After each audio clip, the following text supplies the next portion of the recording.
جامع ترمذی number 3371 میں موجود ایک حدیث میں حضور نبی اکرم صلی اللہ علیہ وآلہ وسلم نے نصیحت فرمائی کہ دعا عبادت کا جوہر ہے۔ اس کی وجہ یہ ہے کہ یہ عاجزی کا عملی مظاہرہ ہے اور اللہ تعالیٰ کے لیے بندے کا ہڈ ہے، جیسا کہ بندے کے لیے مالک سے ماننا مناسب ہے۔ یہ جاننا ضروری ہے کہ جامع ترمذی نمبر 3604 میں موجود ایک حدیث کے مطابق ہر نیک دعا 3 طرح سے قبول ہوتی ہے۔ یہ یا تو پوری ہو جاتی ہے، آخرت میں اس کے برابر اجر ملتا ہے، یا اس کے برابر برائی کسی کی زندگی سے دور ہو جاتی ہے۔ باب 40 غافر آیت 60 میں اللہ تعالیٰ تمام دعاؤں کے جواب کی ضمانت دیتا ہے۔ اور تمہارے پروردگار نے کہا ہے کہ تم مجھ سے دعا کرو، میں تمہاری دعا قبول کروں گا۔ اس لیے اسے ہمیشہ ذہن میں رکھنا چاہیے اور دعاؤں میں لگا رہنا چاہیے۔ دعا کرنے سے پہلے بھی اس بات کا یقین کر لینا چاہیے کہ اس کی کمائی حلال ہے اور جو وہ کھاتے ہیں وہ حلال ہے۔ حضور نبی اکرم صلی اللہ علیہ وآلہ وسلم نے جامع ترمذی نمبر 2989 میں واضح طور پر تنبیہ فرمائی ہے کہ حرام کمانے اور کھانے والے کی دعا کبھی قبول نہیں ہوگی۔ دعا کا پہلا آداب یہ ہے کہ دعا کرتے وقت قبلہ کی طرف منہ کرنے کی کوشش کی جائے۔ یہ نبی کریم صلی اللہ علیہ وسلم کی روایت تھی۔ اس عمل کی مثال سنن نسائی نمبر 2899 میں ملتی ہے۔ اللہ تعالیٰ سے ہاتھ اٹھا کر دعا مانگنی چاہیے کہ وہ اپنی خواہش پوری کرے، کیونکہ یہ حضرت محمد صلی اللہ علیہ وسلم کا معمول تھا۔ اس کی تصدیق صحیح بخاری نمبر 1030 میں موجود حدیث سے ہوتی ہے۔ جامع ترمذی نمبر 3556 میں موجود ایک حدیث میں حضور نبی اکرم صلی اللہ علیہ وآلہ وسلم نے نصیحت فرمائی کہ اللہ تعالیٰ اس قدر شرمیلا اور سخی ہے کہ ہاتھ اٹھانے والے سائی کو خالی ہاتھ پھیر دے۔ اس کو انسان کو چاہیے کہ اپنی دعا کا آغاز اور اختتام پہلے اللہ تعالیٰ کی حمد و ثنا سے کرے اور پھر حضرت محمد صلی اللہ علیہ وسلم پر درود بھیجے۔ سنن ابو داؤد نمبر 1481 میں اس کی تلقین کی گئی ہے۔ در حقیقت جیسا کہ جامع ترمذی نمبر 486 میں موجود حدیث میں مذکور ہے کہ انسان کی دعا آسمانوں اور زمین کے درمیان معلق رہتی ہے جب تک کہ وہ حضرت محمد صلی اللہ علیہ وسلم پر درود نہ بھیجیں۔ اللہ تعالیٰ کی حمد و ثنا قرآن پاک میں یا رسول اللہ صلی اللہ علیہ وسلم کی احادیث میں مذکور ہے۔ اللہ عز و جل کے خوبصورت نام ان الہامی تعلیمات میں بڑے پیمانے پر پائے جاتے ہیں اور ان کا استعمال ہونا چاہیے۔ مثال کے طور پر باب 59 الحشر آیت 24، وہی خدا تمام مخلوقات کا خالق، ایجاد و اختراع کرنے والا، صورتیں بنانے والا، اس کے سب اچھے سے اچھے نام ہیں۔ بہترین دعائیں قرآن پاک اور احادیث نبی صلی اللہ علیہ وسلم میں پائی جاتی ہیں، اس لیے ان کا استعمال کرنا چاہیے۔ مثال کے طور پر باب 14 ابراہیم آیت 41، اے پروردگار، حساب کتاب کے دن مجھ کو اور میرے ماں باپ کو اور مومنوں کو مغفرت کیجو۔ لیکن مخصوص چیزوں کے لیے جب تک وہ حلال ہوں اس کے لیے دعا کرنا بالکل قابل قبول ہے، جیسا کہ قرآن پاک میں نصیحت کی گئی ہے کہ انسان کو اللہ تعالیٰ سے عاجزی کے ساتھ اس کی رحمت کی امید اور اس کی عظمت کے خوف سے دعا کرنی چاہیے۔ باب 7 الاعراف آیت 56، اور خدا سے خوف کرتے ہوئے اور امید رکھ کر دعائیں مانگتے رہنا۔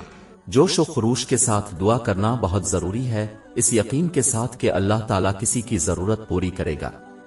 مزید برآں جیسا کہ جامع ترمذی نمبر 3479 میں موجود حدیث میں نصیحت ہے کہ اللہ تعالیٰ اس شخص کی دعا قبول نہیں کرتا جو غافل مشغول ہو کر دعا کرتا۔ حضور نبی اکرم صلی اللہ علیہ وآلہ وسلم نے جامع ترمذی نمبر 3505 میں موجود ایک حدیث میں نصیحت کی ہے کہ جب قرآن کریم کی درج ذیل آیت کی تلاوت کی جائے تو دعا قبول ہوتی ہے۔ باب 21 الانبیاء آیت 87، کہ تیرے سوا کوئی معبود نہیں، تو پاک ہے اور بے شک میں قصوروار ہوں۔ اپنی دعا پر لفظ آمین کے ساتھ مہر لگانی چاہیے کیونکہ یہ اس کی قبولیت کو یقینی بناتا ہے۔ سنن ابو داؤد نمبر 938 میں موجود ایک حدیث میں اس کی تلقین کی گئی ہے، دعا ختم ہونے کے بعد اپنے چہرے پر ہاتھ پھیرنا حضور اکرم صلی اللہ علیہ وسلم کا معمول۔ اس کی تصدیق سنن ابو داؤد نمبر 1492 میں موجود ایک حدیث سے ہوتی ہے۔ آخر میں دعا پر قائم رہنا چاہیے کیونکہ ترک کرنا ایک جلد بازی ہے جس سے دعا ادھوری رہ سکتی۔ یہ تنبیہ جامع ترمذی نمبر 3387 میں موجود حدیث میں دی گئی ہے۔ آسانی کے وقت اللہ تعالیٰ کو یاد کرنے کی عادت ڈالنی چاہیے تاکہ اللہ تعالیٰ مشکل کے وقت ان کی مدد کرے۔ مسند احمد نمبر 2803 میں موجود حدیث میں اس کی تلقین کی گئی ہے، جیسا کہ جامع ترمذی نمبر 3499 میں موجود حدیث میں بتایا گیا ہے کہ اللہ تعالیٰ فرض نمازوں کے بعد کی گئی دعا کو قبول فرماتا ہے۔ رات کا آخری حصہ صحیح بخاری نمبر 6321 میں موجود ایک حدیث میں بتایا گیا ہے کہ رات کے آخری حصے میں نزول الہی ہوتا ہے، جس وقت اللہ تعالیٰ پکارتا ہے اور دعاؤں کا جواب دیتا ہے۔ سنن ابو داؤد نمبر 521 میں ایک حدیث موجود ہے جس میں کہا گیا ہے کہ 2 اذانوں کے درمیان کی دعا رد نہیں ہوتی۔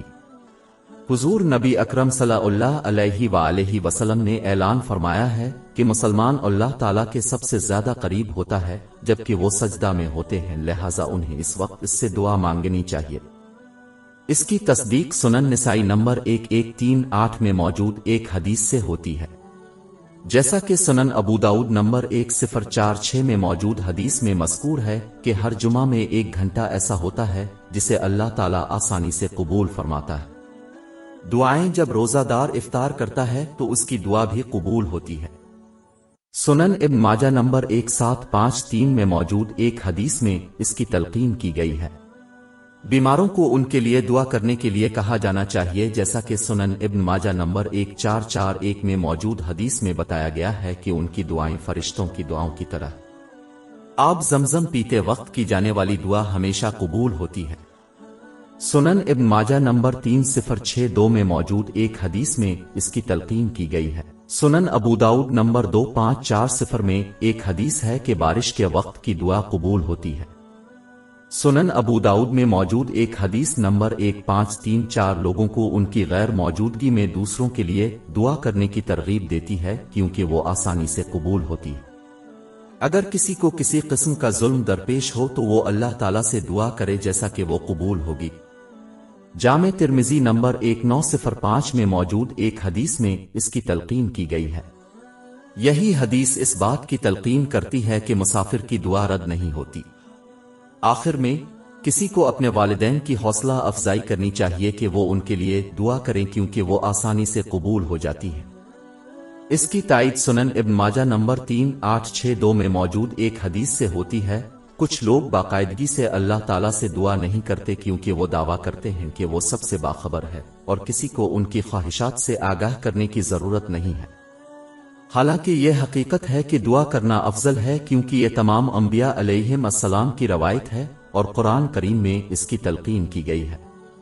باب 40 غافر آیت 60۔ اور تمہارے پروردگار نے کہا ہے کہ تم مجھ سے دعا کرو، میں تمہاری دعا قبول کروں گا۔ اللہ تعالیٰ کے حضور عاجزی اور بندگی کا مظاہرہ کرنے کا ایک بہترین طریقہ دعا ہے۔ در حقیقت جیسا کہ جامع ترمذی نمبر 3370 میں موجود ایک حدیث میں مذکور ہے کہ اللہ تعالیٰ کے نزدیک دعا سے زیادہ کوئی چیز محترم نہیں۔ آخر میں اللہ تعالیٰ ناراض ہو جاتا ہے جب کوئی اس سے دعا نہیں کرتا کیونکہ اس سے ظاہر ہوتا ہے کہ کسی شخص کو یقین ہے کہ وہ اللہ سے بے نیاز ہے، جو کہ درست نہیں ہے۔ اس کی تصدیق جامع ترمذی نمبر 3373 میں موجود حدیث سے ہوتی ہے۔